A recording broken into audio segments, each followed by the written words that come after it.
Thank you for joining. If you like our work, please support us on PayPal, Buy Me a Coffee, and Patreon. Link is in the description below. Also, subscribe our YouTube channel for daily updates. It would be nice if people started looking at Afghans that way, because I mean the Afghan culture is inherently punk. We have been rebelling against everything for so long. People have been trying to take us over. We've pushed back, and everything that we do has been a resistance. And it kind of, when you see people walking around with Che Guevara shirts and stuff like that, it's like we have hundreds of Che Guevaras in our country because we have always been doing this kind of stuff.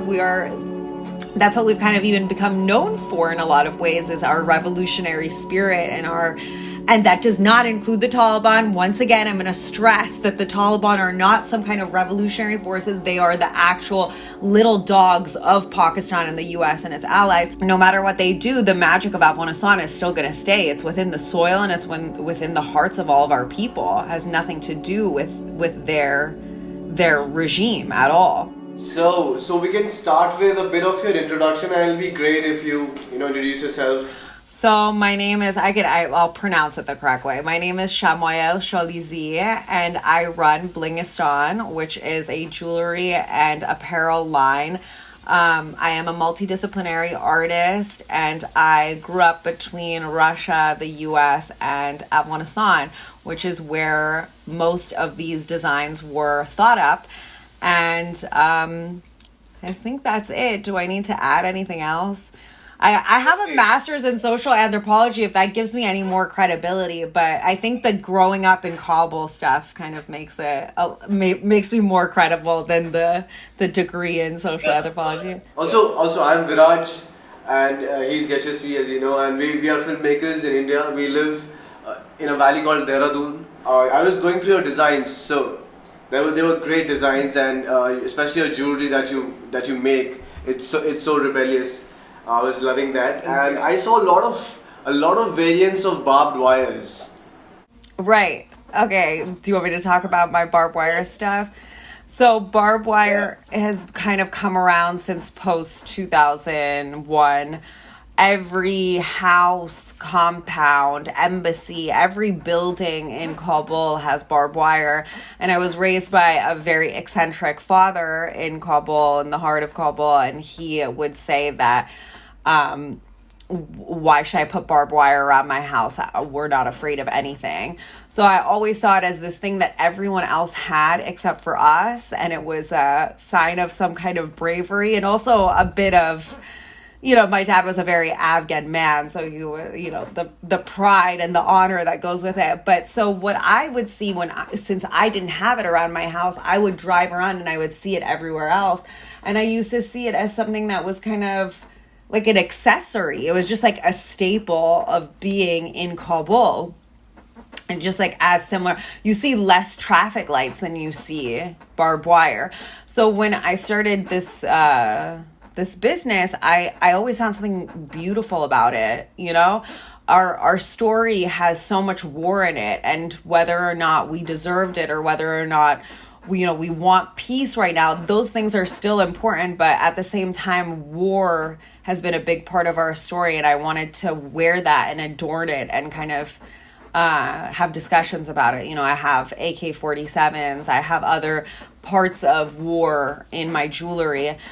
You can't tell the Afghan story without that, unfortunately. So I'm trying to reclaim it and kind of pay tribute to it, because of course it is part of our story, but also because of remembering that story. How many people did we lose because of the Kalashnikov? And we never had to. It never had to happen. So it's kind of a analysis of that. Because it deeply talks and it deeply resonates with us, and people are discussing that. It's not just the physical barbed wires that are present outside your homes and embassies and all around Kabul or Afghanistan. It's also the mental blocks that the society has, and that these Talibs, who claim to be really knowledgeable with their texts, they say. So I think it's also about their mental blocks about society, because when you hear them, their spoken language is so fluent, so they have read something, they have learned about something, but it sounds absolutely dismantled. I mean, it's here and there when they talk about something which has to be done, such as their cultural leader or somebody else. So they are aware of few things, but they have a few mental blocks, and I don't know how will that change. Will that ever? How can we change that? Yeah, and now this brings up the question, like you as a women artist, and you are not in Afghanistan, and there are a lot of other artists globally who are existing and who are trying to do something. How can they be together, and what should they do now to speak up? And there must be a lot of artists, I'm assuming, in Afghanistan right now, a lot of women artists who must be suppressed.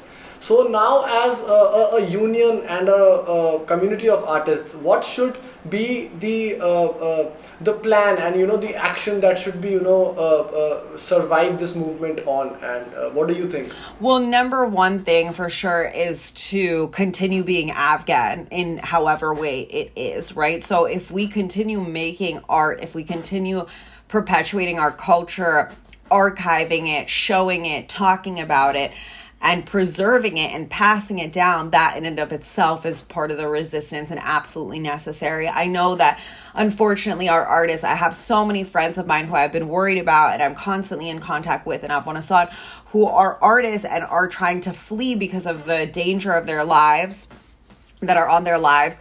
Unfortunately, they're not treated the same way that, for example, our stupid government officials have. Government officials were evacuated a week and a half ago, whereas our artists are running away by foot to Pakistan or having to find other ways to get out when their lives are really at danger. Whoever gets out, and thank God for that.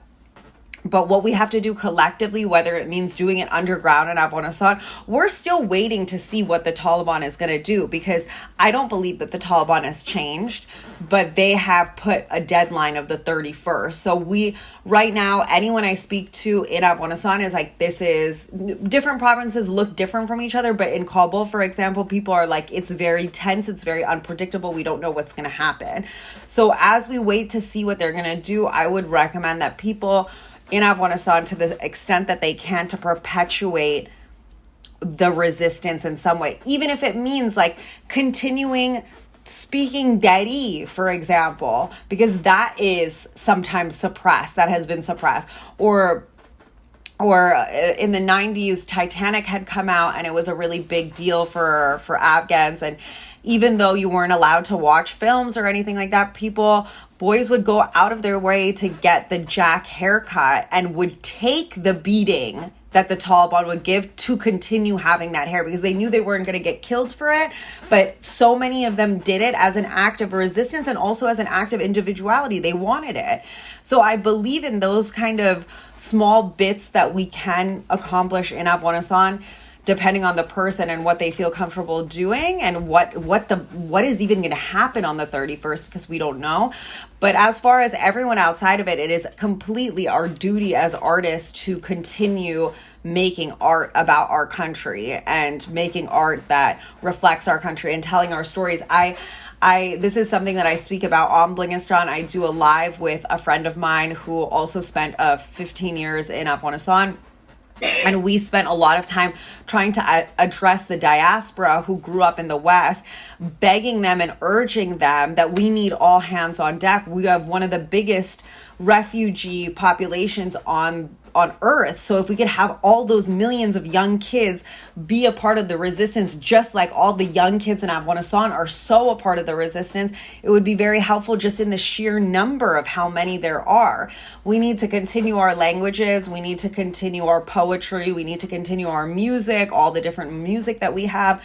We have to, whether it involves talking about the Taliban or not, we have to continue it, because anything we do that is inherently Afghan is a threat to them. So we have to keep doing it. Right, yeah, because a tsunami of art against the Taliban will actually make them really uncomfortable with what they're doing. Even though they're not supportive of it, they still watch it. They're aware of what's happening. Right. Yeah.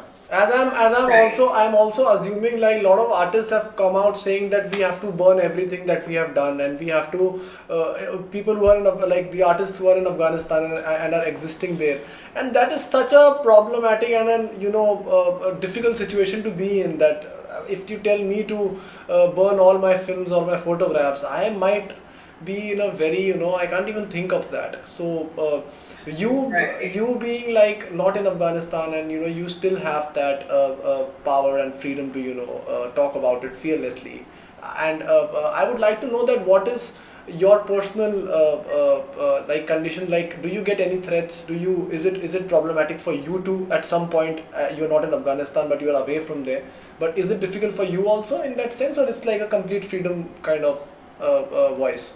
Well, the biggest threat is that I can't go home. That's my home. That's what Kabul is what I consider my home. So the biggest threat is that I can't be there. I want to. I had been living in and out of it, since I was 14. There's no way that is the biggest threat. That is the thing that destroys me every day, is that I can't be in Kabul. However, the thing that you brought up with burning stuff, I just want to quickly address that, is now with the internet, at least so many of my artist friends, they can't burn the things that they've made because it's all over the internet, right? And that stays. You can delete stuff, you can archive posts, you can do whatever, but there's still remnants of it all over the internet. So that's the kind of difficulty. I think some people might say that there is a positivity to that we can like keep it and retain it, but it still puts people in danger because the internet is the internet. You can't wipe things off completely for people whose art is reflected there. But I do get threats. I don't think it's anything. I never take them very seriously because I get threats from both Talib supporters, and they're almost always not Afghan. And they could be sitting wherever, they could be in the West or they could be in Pakistan or whatever. I get threats like that. But I also get threats from, I don't even know if this is the right time and a place to discuss this, but we have very big problems with ethno-fascism, and it's something that the Taliban perpetuate as well, given the nature of where the madrasas are in Pakistan. So we have a lot of religious minorities and ethnic minorities, and I spend a lot of time addressing that and defending them, and that gets me a lot of hatred from within my own Afghan community. Again, it seems like the loudest people are the ones who are living somewhere in the West, and they have some stuff to say, but it's something that we're going to have to confront. And I feel like if we could just understand the story and the actual history of Afghanistan, we could maybe actually combat the Taliban in a way that could change something dramatically. I don't have all the solutions, but I do know that the Taliban were made and created and able to be funded and things like that because where they are in Khyber Pakhtunkhwa is a very colonized place. It's a very oppressed place where that land used to be Afghanistan's, and there's been a lot of problems between Pakistan and Afghanistan, not recognizing the Duran line. But when it's very easy to manipulate boys who have never had the ability to go to school and had never had any rights, were treated like absolute shit by the Pakistani government, treated like absolute shit by other Pakistani people, for them to, when these madrasas opened in the 80s, to be like, oh my God, I can't believe we're allowed to go to school all of a sudden. And that out of poverty, out of oppression, out of colonization, were they able to become brainwashed into being the foot soldiers of the Taliban. So it's from a place of trauma. I know it feels very ridiculous to be saying we should heal the Taliban, but at the same time, it's like, I can't deny that they're human. They are human. They have problems. They have trauma that they need to unpack. Just like I see identity crises between kids who were Afghan and raised in the West, do I see Afghans who were raised in Pakistan in these madrasas? They have intense identity issues. There is no reason for an Afghan to stand up and say, Pakistan murda, which means in Pashto, Pakistan is our mother. Why? That's not your mother. They've been treating you like shit for the past 100 years. You brought up a very sensitive thing, which is homeland, and you can't go home right now, and Afghanistan is your home and always will be your home. We relate to our places where we have grown up and every other place that we live in, but Afghanistan under Taliban is a different place. How will somebody relate to a land which is controlled by a different source now and it has different rules? So the relatability of refugees who are out now, can that shift or? Because a government does not make a homeland. I have had a problem with almost every single Afghan government that has ever existed. And I'm talking about even earlier than my own life, like studying the history of Afghanistan as well as living in Afghanistan. I have had a problem with every single government that we've had. So does that destroy my relationship to my identity and my homeland? No, because the government doesn't define me. So if the Taliban is a repressive, Pakistani-made militant group, that doesn't change how I feel about my nation and my country and my land, because no matter what they do, the magic of Afghanistan is still going to stay. It's within the soil and it's within the hearts of all of our people. It has nothing to do with their regime at all. Right. Also, a very personal question. We have a very good friend who's Afghani and who's in India right now. Afghan. Sorry. Yeah, Afghan. Sorry. We're called Afghan and our currency is Afghani, so it's just important to All make right. that. Thank you for correcting. He's an Afghan and he stays here and his family is in Kabul and he's been really tensed and we don't know what to really say to comfort him or to even talk to him about. So how are people around you dealing with, and how are you dealing yourself? How should we help this cause? What can we do about Afghanistan? I think, if I may say, I hope I don't lose my temper talking about this, but I have completely given up on speaking to anyone except for Afghans right now.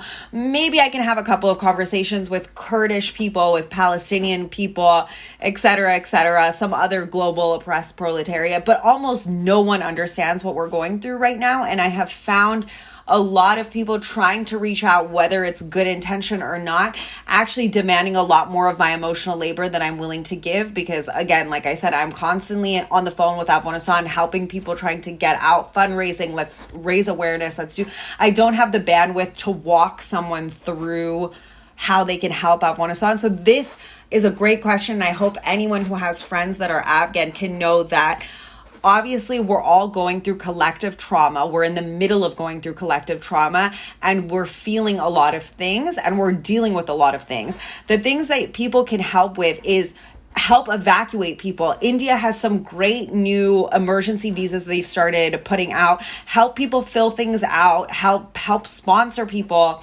I don't believe in these big governments and these Western governments. That's my own politics. But I do know that people find comfort, other Afghans and other non-Afghans find comfort with protesting and signing petitions and yelling at like members of parliament and congressmen and things like that. If that does it for you, I highly recommend doing things like that and spreading awareness, because we are talking into a void. We're talking into a war machine that is constantly perpetuating. I mean, I don't even go on that side of the internet, but to see stupid ass news organizations in Canada or the US showing American soldiers carrying babies and making it look like they're such pacifists at the Kabul airport, when my own good friend's brother-in-law was shot at the airport by an American soldier for taking a step forward when they had told him to take a step back.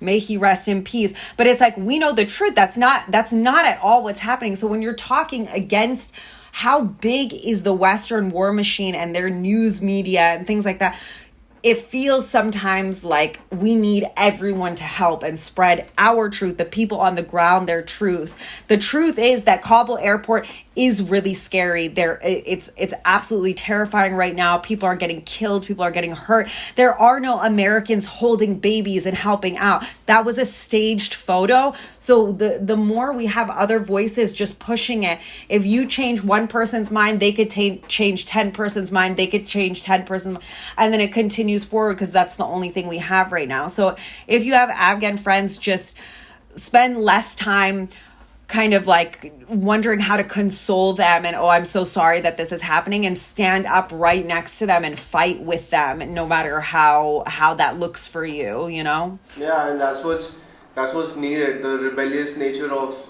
all the countrymen and all citizens of the world, like global citizens. It's needed because it's happening in front of our eyes.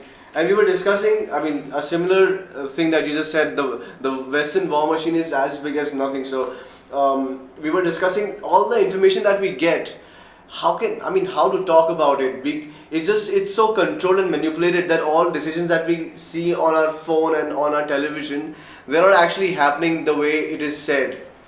Because as we're talking to locals, it's not matching the exact situation as you're talking about it. Is it something else that you're saying? Yes, I think the benefit that I find, I mean, in the past week, I have gotten, I can't even count how many messages from Indian nationals who are supportive of what's going on, ex-Yugoslavian states. Like, there are groups of people who might not empathize completely or might not understand 100%, but the benefit that we have with them is that you guys are also brown. So you are affected in the same way that we are a lot of the times on a global scale, right? Like, we are not seen as human. We are not seen as open-minded individuals who are seen as brown savages who treat our women badly. That's a stereotype that also gets put onto your people as well, which I think makes you guys have an advantage over, for example, a Swedish woman who's just sitting in Malmo. You guys can actually see, oh, when I'm reading this article by some British organization or whatever, there's a lot of orientalizing and a lot of fetishizing, and I recognize it because it happens to my own Indian people, you know? So I think you guys have that advantage. Lean into that because you're aware of that happening to your own people.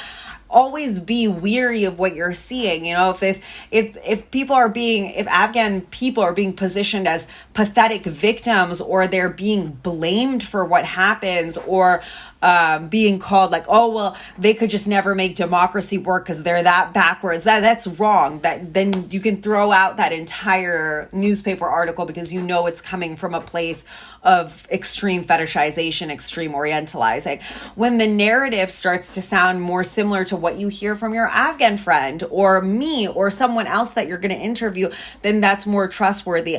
I have given up on trying to get news from the West, if that makes sense. I would rather listen to grassroots organizations, the people, their own activists. And so I think looking for information from certain sources is also helpful. Follow people on Instagram and Twitter who are still in Afghanistan, read what they're saying. And just be wary as well when you see it. There's actually surprisingly a lot of them. And I've been talking about it a lot with a group of activists that I'm working with on a project that I will let you guys know about because I think it's worth it for you guys as well when we're a little bit further along. There is a lot of these women who could be Afghan or non-Afghan. They're typically in the West. Some of them are in Afghanistan, but most of them are in the West, who are big Taliban mouthpieces. And they run around making you think that, oh, look at them. They have no headscarf on and they have their lipstick on and they've gotten their lips injected with Botox. If they think the Taliban has changed, maybe they have. And they have been changing people's minds by just the way that they look. Of course, they're probably bought off by the regime or getting some kind of something in service of what they're doing. They're probably getting something in return. But leave all of the details aside. What I want to stress is that when you see people kind of missing parts of the story, be suspicious of them. So if you see people saying, oh, I've been walking around Kabul and it's very peaceful right now, that's not someone to trust because it's not peaceful. I can call 20 people right now who would be like, no, it's very scary. It's tense. There are men who are checking. I was on the phone with my friend the other day and he got stopped at a checkpoint. That happens in Afghanistan. That happens in Kabul. There are police checkpoints, but not at the frequency it was happening. Number one. Number two, the people that are stopping him are carrying rockets. Why? Is that am I supposed to feel peaceful? No. Right? So they're carrying wartime artillery. So if some idiot, I saw some dumbass white photographer saying the streets of Kabul are so safe and peaceful from looters right now. And it's like, why don't you ask the Taliban to come to your American home then? If they're so great at keeping the peace, why don't you invite them over to your place? It's just bullshit. So be Be wary of people who are not talking about the resistance. We have an active resistance being fought. It's based out of Panjshir right now. They have liberated 2 provinces. No one is talking about that. But the people who are talking about that, the people who are talking about the tense feeling in Kabul and in other provinces, who are outspoken about these things, who are outspoken about kind of like the entire war machine that got here, those are people to trust. If people are kind of saying that the Americans are baby savers and Afghans don't know how to run their own country, no, that's just throw it out, because those are trigger words that like you don't need to listen to them. If they're calling the Taliban an Afghan project, no, that's a lie. Go stop all the biggest commanders of the Taliban, speak to them in Dari, speak to them, maybe they'll speak a little Pashto, but speak to them in our languages, they won't be able to respond. You can only speak to them in Urdu. So how are they Afghan? Be weary of the way that people are reporting about this. I do want to take a moment to say that a lot of people are making the Taliban seem like they're anti-imperialist and they fought the U.S. and they won that and stuff like that. And it's like, no, they were funded and created by the U.S. and its allies. It shouldn't be rocket science at this point. This should be completely known at this point. Islam was used to eradicate socialism in the region. And who is the biggest threat of socialism to? The US and its allies, because they've put us under a global patriarchy and a capitalist patriarchy, right? They want this global capitalism that they perpetuate with American imperialism. The Taliban are not some kind of heroes, descendants of God who came down and have stopped the war machine. They're part of the war machine. So I understand that I've been getting a lot of messages and conversations with people who are like, a lot of the Indian left apparently is like quite Taliban apologists. And it's like, I understand that leftism is against American imperialism, but not when it uses another facet of American imperialism to oppress us, So if the US invaded and they did a lot of messed up things in Afghanistan, the Taliban are part of that same war machine. So people need to get out of the fantasy that just because a bunch of brown men are walking around our land, that it's any less of an invasion. It's still an invasion. No one wants this. So I'm happy to hear that your friend was kind of open to your perspective and what you're hearing through your friends, because sometimes people just have the wrong information and they think they're being subversive and different and maybe, anti-imperialist and whatever by thinking that the Taliban are good for Afghanistan. But you have to always look at the people. Are the people happy? No. And the Taliban have said that it is going to be relatively calm until the 31st. This is all a plan. They've become smarter. They've become richer. They've become more. They're using American PR firms to talk on Twitter. Like, they're completely rebranded. So they know that all of the cameras are on them right now, and they've given themselves the deadline till the 31st. And then on the 31st, everything goes back to the way that they once had it. And God forbid, it's probably going to be worse because they have much more money and they have much more with social media. They can just control the narrative in such a different way. Also in the world, there is this very problematic, horrific conversation that has, emerged, and I feel that is very wrong to even start that conversation. That is the good and the bad Taliban. You cannot divide them. And in India, in the news, in the media, they are having debates on this. What is good Taliban? What is bad Taliban? And I have this problem. There is no good terrorism, bad terrorism. Terrorism is terrorism. So you are like kind of starting a new distraction in the people globally, that now in your drawing room conversations you just talk about good Taliban and bad Taliban, and you run away from the actual conversation that Afghanistan needs, and that is what I want to ask you. Like, is it the way you also think, and what is this agenda? Have they really changed? I just wish everyone who could open their mouth to talk about good Taliban and bad Taliban would show me the stamps of their passport which says that they traveled to Afghanistan in 1996, 1998. who the hell are they to know what's good and bad? Did they live under it? No, they didn't. So why do they have all these opinions? There is no such thing as a good Talib. That's not a real sentence, you know. They're a terrorist organization who wants to eradicate my people. So that conversation, I think it's very smart to say something like, we cannot be focusing on this. We were speaking about this on our diaspora lives, that, you know, try and speak about the actual conflict and the actual issue at hand, instead of, you know, pulling out sections of the Quran and being like, well, they're not actually Muslim. There are millions of people around the world who think that the Taliban are Muslim and believe in that type of Islam, Wahhabi, Salafi. Whether it organically was happening in Afghanistan, it wasn't. We've never used this type of Islam. This is not the time to sit and be like, can you guys be a little nicer to Islam? It's like Islam is being used to oppress, kill, genocide, eradicate. So I'm sorry that you guys are victims in one part of the world. It's terrible, the Islamophobia that's going on. It's terrible the way that Islam is looked at in some lenses. But Islam is actively being used to kill people and oppress them in Afghanistan. So now is not the time to kind of have the ego stroking of, oh, we're all Muslims and we're all victims all the time. No. They're the oppressors. Muslims are the oppressors. Who are running away at the fastest rate right now? All of the religious minorities. Right? Like, they are so scared that they're going to be eradicated like they were in the 90s. So now is not the time to good Talib, bad Talib. Here are verses of the Quran that says that what they're doing isn't true. You know what? If you stop a Talib and you ask him if he's Muslim, he will say yes. So that's all you need to know. He is aligned with what he thinks is Islam. We need to talk about the people on the ground who are at threat.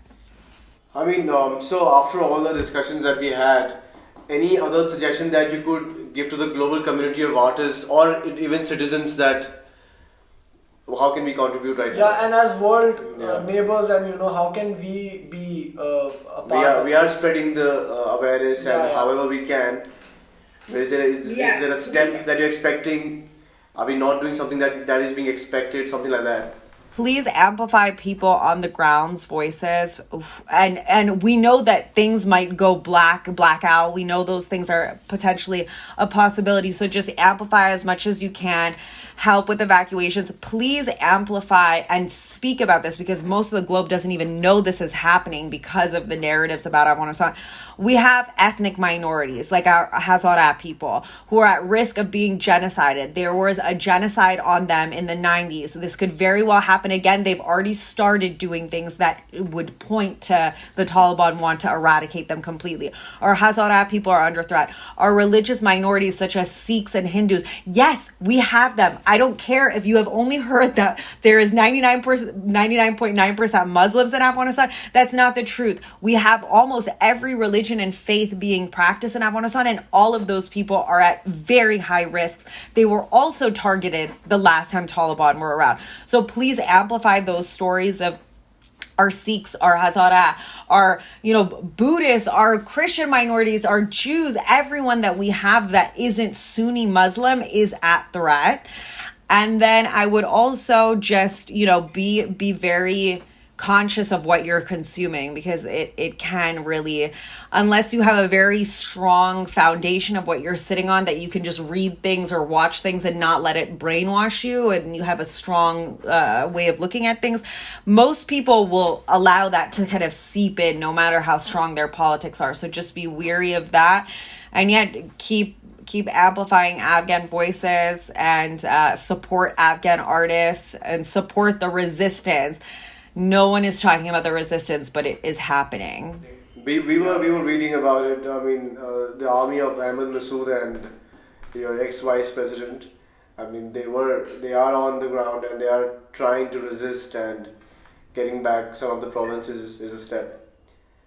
So Yeah. that was great to witness, because somebody is resisting heavily on Taliban, and that was great.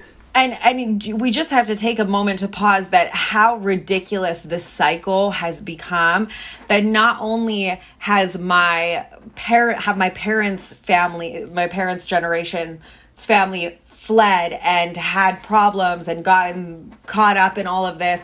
Now my generation is too, and then another generation is going to get.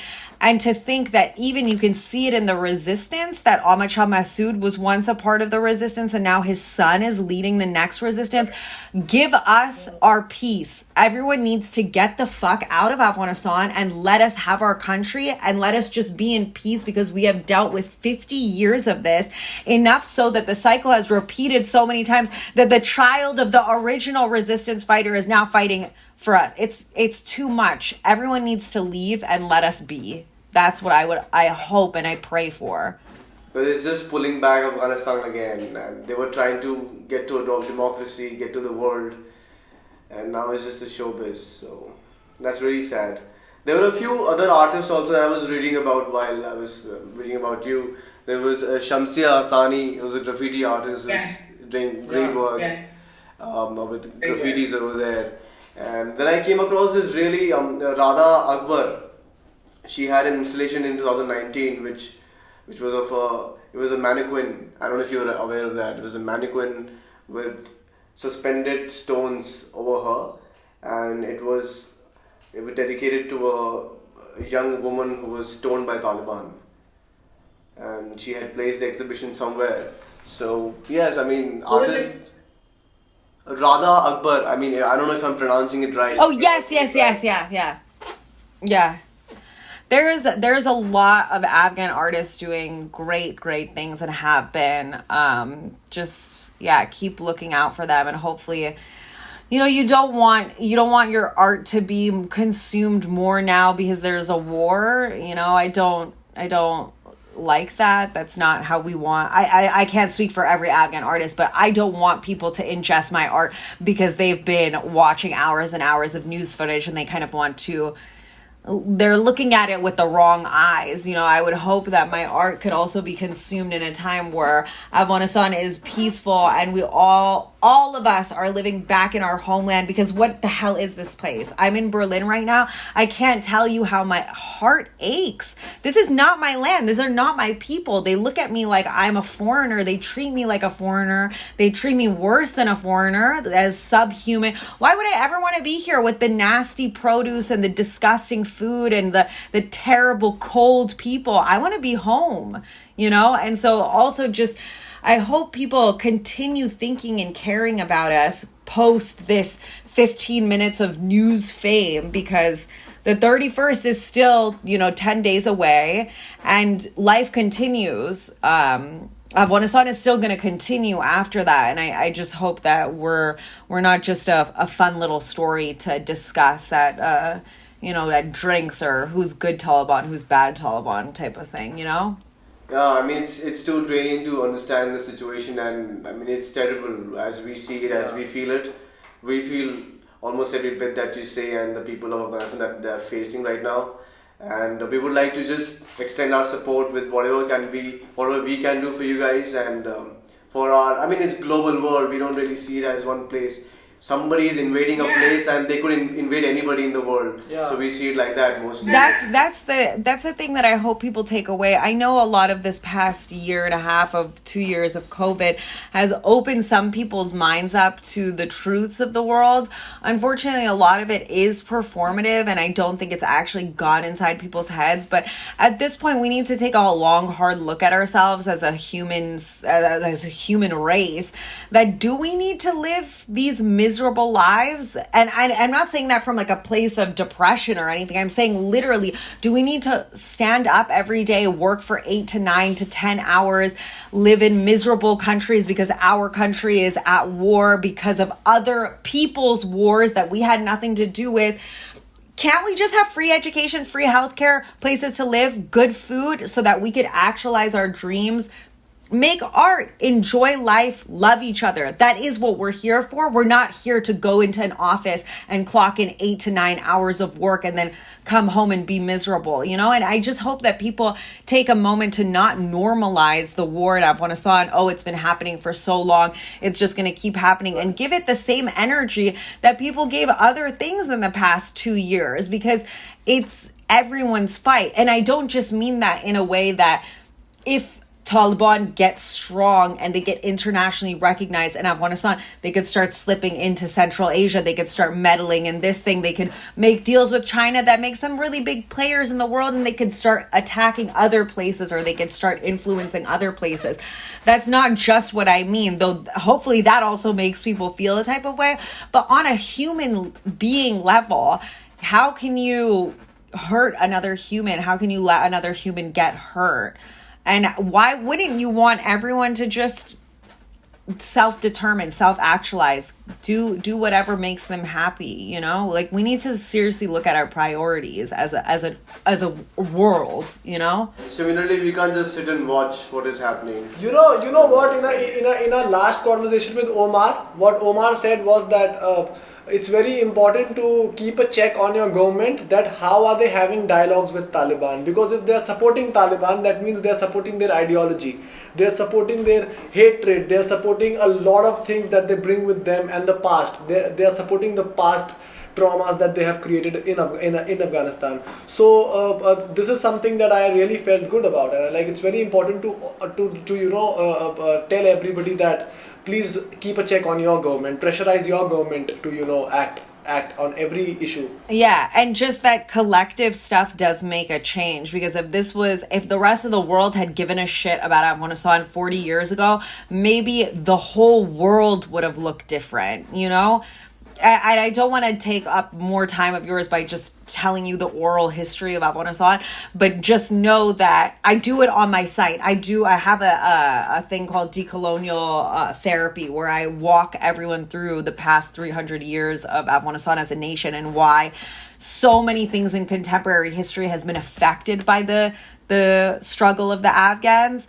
And it would have changed all of our lives if things had been done differently for the past 40 years. And you can read more about that on Blingistan. No, surely, yeah. We were going through the whole podcast that you do, and even the highlights that you put on your page. So that really inspires us, and yes, it's very great, and I really respect that. Right. Because we really feel for the artists, and especially the people of a revolting state, because every other day we are also revolting against something or the other that is happening in our own country. So we choose our voices. It would be nice if people started looking at Afghans that way, because I mean, the Afghan culture is inherently punk. We have been rebelling against everything for so long. People have been trying to take us over. We've pushed back, and everything that we do has been a resistance. And it kind of, you know, when you see people walking around with Che Guevara shirts and stuff like that, it's like, we have hundreds of Che Guevaras in our country, because we have always been doing this kind of stuff. That's what we've kind of even become known for in a lot of ways, is our revolutionary spirit, and that does not include the Taliban. Once again, I'm going to stress that the Taliban are not some kind of revolutionary forces. They are the actual little dogs of Pakistan and the U.S. and its allies. But yeah,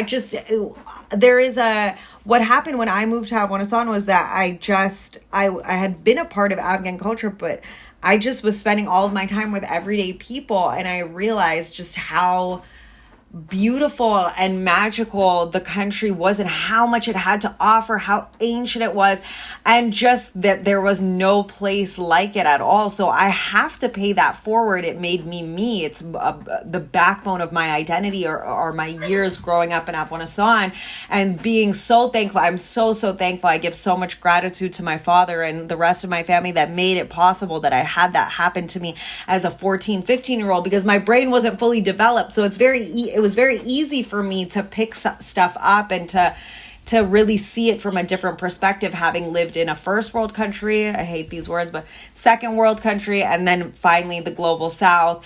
That it's just, everyone needs to kind of wake up, and the West is not the best. It never has been. All of these global south countries, look at your country. I mean, you can't even take one lifetime to look through India. It is that filled with culture, beauty, majesticness.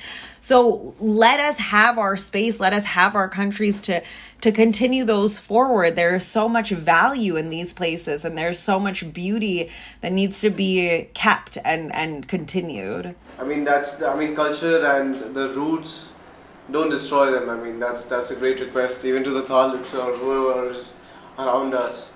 So by not taking much of your time, I would also want to know is coming back to your art again. I'm very curious about it. What does Blingistan mean? So bling is, bling bling. It's like jewelry that's sparkly and big deal. And then Istan is land of. So land of the flashy jewelry. Because I was getting so much rebellious vibes from whatever I saw. The whatever stuff that you had made, it was all rebellious, and it just made me it provoked me a lot to think more on Afghanistan and a lot more things. So thank you for that. Thank you for a lot of. Thank you for your post. Thank you for standing up. Thank you for standing up. You guys are inspiring. I mean, all the people that we're talking to are and who are Afghans and who are inside Afghanistan or outside. Well, it was so nice to meet you guys, and thank you for doing this. I really can't stress how much the balances are skewed towards Indians caring about Afghanistan right now. Like the people that I've heard from the most are Indians. So thank you for always supporting us. Yeah. We'll make sure everybody does. Yes.